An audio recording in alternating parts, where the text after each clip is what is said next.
Hello guys, welcome to our YouTube channel homely cooks by Kokila Sridhar. இன்றைக்கி நம்ம சேனலில் சம்பா கோதுமை ரவை பொங்கல் எப்படி பண்ணுறதுன்னு பார்க்கலாம். இது செம்ம டேஸ்டியான ஹெல்தியான ரெசிபி.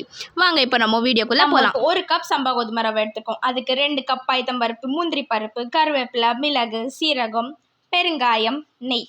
ஒரு கடாயில் இப்போது சம்பா கோதுமை ரவையை போட்டு வறுத்துக்கலாம்.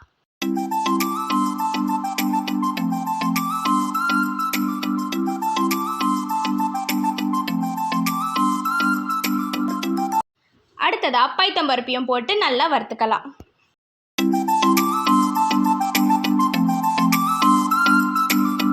இப்போ இது ரெண்டுத்தையும் ஒரு தட்டில் கொட்டிக்கலாம். ஒரு குக்கரில் 1 கப் சம்பா கோதுமை ரவைக்கு 3 கப் தண்ணி, நம்ம பருப்போடு சேர்ந்த அளவு எடுத்தோம்னா மொத்தம் 9 கப் தண்ணி சேர்த்துக்கணும்.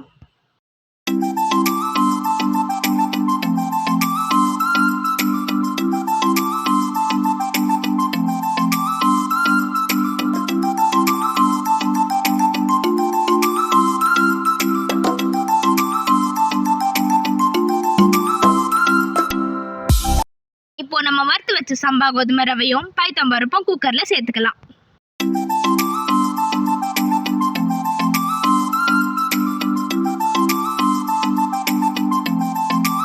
அதோட கொஞ்சம் சீரகம், கொஞ்சம் உப்பையும் சேர்த்து நல்லா கலந்து விட்டுக்கலாம்.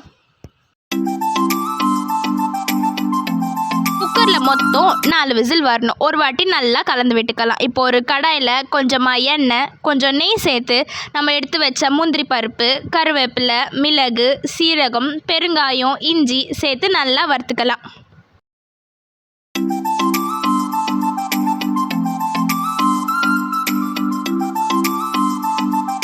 இப்போது நம்ம தாளித்து வச்சதை எடுத்து பொங்கலில் கொட்டிட்டு ஒரு வாட்டி கலந்து விட்டுக்கலாம். இந்த பொங்கலுக்கு தேங்காய் சட்னி ஒரு சூப்பரான காம்பினேஷன். வாங்க இப்போ நம்ம தேங்காய் சட்னி எப்படி செய்கிறதுன்னு பார்க்கலாம். 1 கப் கடலை, தேங்காய், பச்சை மிளகாய், இஞ்சி, கருவேப்பிலை, கொஞ்சமாக உப்பு சேர்த்து நல்லா அரைச்சிக்கலாம்.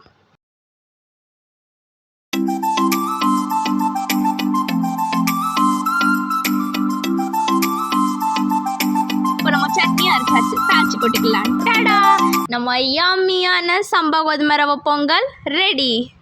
உங்களுக்கு இன்னும் இது மாதிரி டேஸ்டியான ரெசிபீஸ் வேணும்னா please do like, share and subscribe to homely cooks by Kokila Sridhar. Thanks for வாட்சிங்.